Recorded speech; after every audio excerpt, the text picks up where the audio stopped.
존경하는 국회 부의장님 그리고 의원님 여러분, 방송통신위원회 위원장 이진숙입니다.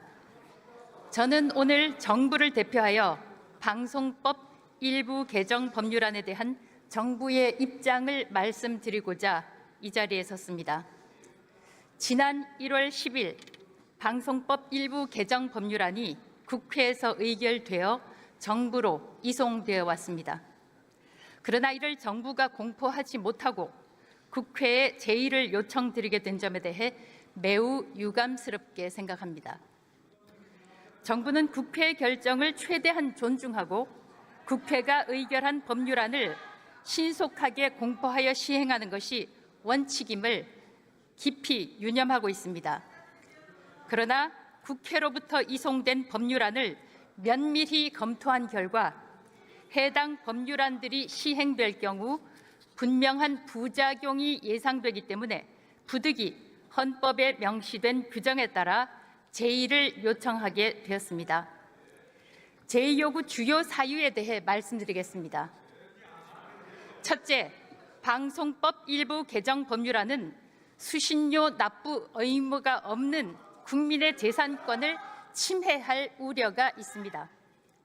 수신료 결합 징수로 원복할 경우 수신료 납부 의무가 없는 국민이 수신료가 전기요금과 함께 납부되고 있음을 알지 못해 과오납하는 상황이 다시 발생하여 국민의 재산권을 침해하는 결과를 초래할 수 있습니다.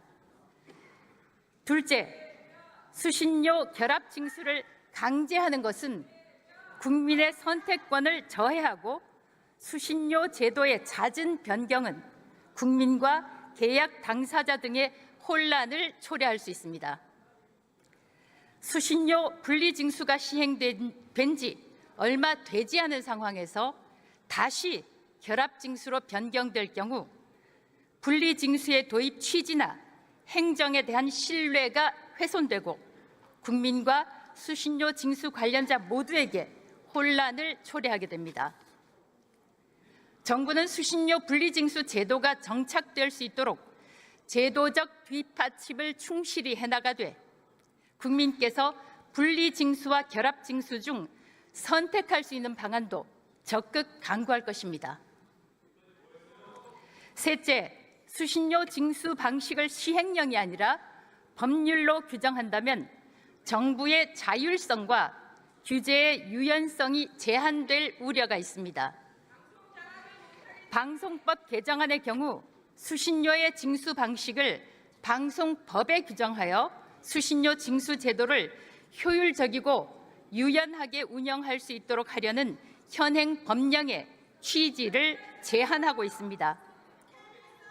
행정부의 재량권이 인정돼야 할 사항에 대하여 법률을 통하여 획일적으로 정하는 것은 행정부가 행정 환경에 맞는 합리적 결정을 내릴 수 있는 권한을 제한할 우려가 있습니다. 넷째, 입법 과정에서 충분한 협의와 사회적 공감대 형성이 부족하였습니다.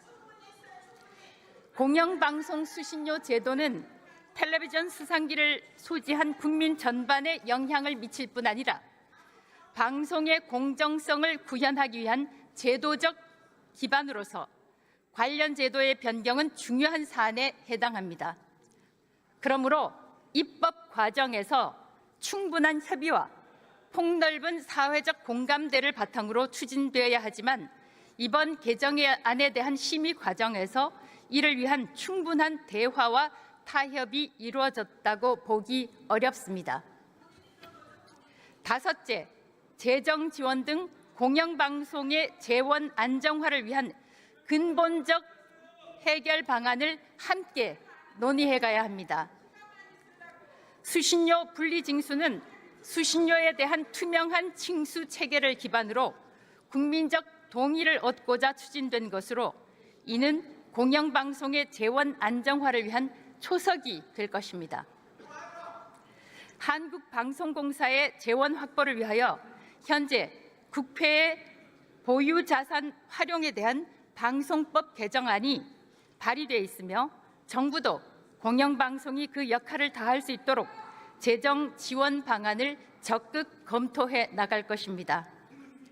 이와 같이 개정안은 국민 재산권 침해와 행정부의 자율성 훼손 및 국민 혼란 방지 필요 등을 고려하여 신중하게 검토돼야 할 것입니다. 행정기관은 합의제 기구라고 하더라도 국민을 위해 상시적이고 계속적으로 행정 업무를 수행할 수 있도록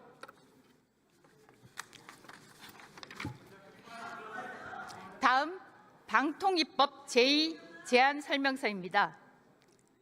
방통위법 일부 개정 법률안 역시 지난 2월 27일에 국회에서 의결되어 정부로 이송돼 왔으나 국회에 제의를 요청하게 됐습니다. 제의 요구 주요 사유에 대해 말씀드리겠습니다. 첫째, 방송통신위원회의 의사 정족수를 3인으로 엄격하게 규정하는 것은 방통위의 상시적 행정 기능 수행을 어렵게 할 수 있습니다. 행정기관은 합의제 기구라고 해도 국민을 위해 상시적이고 계속적으로 행정 업무를 수행할 수 있도록 의사 정족수를 규정하지 않거나 제적위원 과반수의 출석처럼 완화된 방식으로 규정하고 있습니다. 그런데 이번 개정안처럼 의사 정족수를 상임위원 정원 5인의 과반수인 3인 이상의 출석으로 규정하게 되면 여러 가지 사유로 인해 위원 공석이 발생할 경우 합의제 행정기관인 방통위의 상시적인 행정행위가 곤란해질 수 있습니다. 또한 방통위의 주요 소관 사무 대부분은 방통위법 제12조에 따라 심의 의결이 필요한 사항으로 규정돼 있어 어떠한 사유로든 위원 3인이 참여하지 못하는 경우 방통위 회의가 개의되지 못하여 방송통신 정책 및 이용자 보호 등에 필요한 방통위 소관 사무의 대부분을 수행할 수 없게 되고 그 피해는 국민께 고스란히 돌아가게 됩니다. 둘째, 국회 추천일로부터 30일이 지나면 국회가 추천한 자를 대통령이 임명한 것으로 간주하는 것 역시 대통령의 임명권을 침해하고 권력 분립 원칙에 반하게 됩니다.